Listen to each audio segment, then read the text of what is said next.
Senator Gold, earlier today in your speech about hybrid sittings, you were saying you really didn't want a permanent hybrid sitting situation, yet I think you slipped a little bit near the end of that speech, and you let the veil slip a little bit when you said that you were talking about extending, quote, to at least the end of June.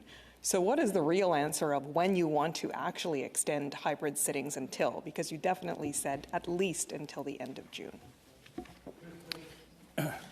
Yes, thank you for pointing that out. It struck me as I was reading it that was not entirely what I intended. There is no hidden agenda here. I made it clear, and I'm going to make it clear in response to your question, that the only thing that we are concerned about and should be concerned about is whether or not hybrid should be extended to June 30th. It is not the position of the GRO. It is not the position of this government that this is a smokescreen for anything else. The focus should be on whether or not, between now and when we shall expect to rise for the summer break, we can do so in a safe and appropriate environment, and that's what the position. That's the position of the government, and that's my position. Thank you for the opportunity to clarify that.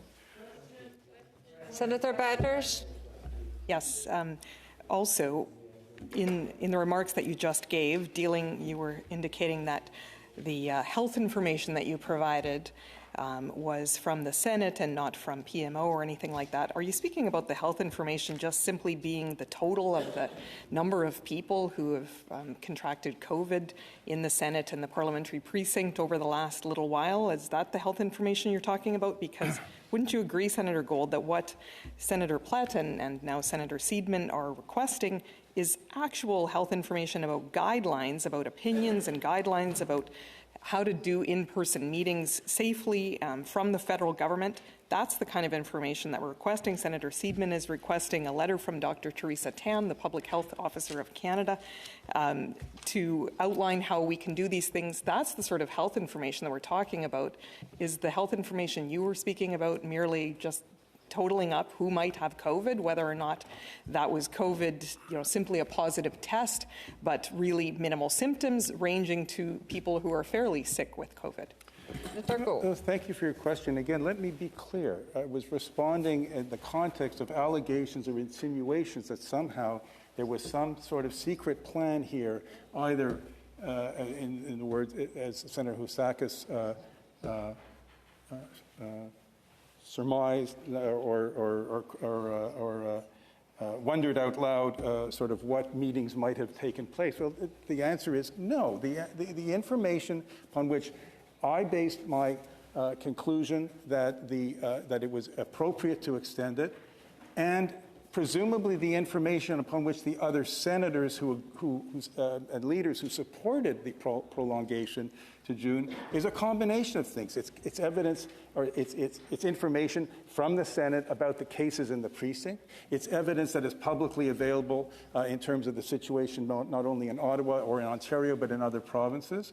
It is information with regard to what we don't know, as I said earlier in response to Senator Seidman, that we just have to guess at how bad the situation actually is based upon extrapolations from wastewater data, because we're not testing. In sum, it is the information that was available upon which to make a proper decision. Senatrice Batters, une autre question? Senator Batters, another question. But Senator Gold, if you're so concerned about getting proper health information and making a prudent decision here, why wouldn't you consider the types of health information that both Senator Plett and Senator Seidman are requesting by their amendments to be exactly the kind of information that you would want to see? Federal government public health guidelines, federal government current public health opinions about proper, safe ways to have in-person meetings. If that should be something that you, as the government leader in the Senate, can very easily get for us. As I said in my remarks or in response to a question, you'll forgive me if I can't recall in which context, we have spent a long time on this at the expense of the focus on the business that we were summoned here to do. I remain of the opinion that the information that we have available to us is more than sufficient to justify the prolongation for a relatively brief period of time, for the 2 months as set out in the motion. And I think it would be a far better and higher use of our time to dispose of this issue, to prolong a hybrid for the 2 months, so that we do not spend time next week and the following week still on this issue at the expense of the work we were summoned to do.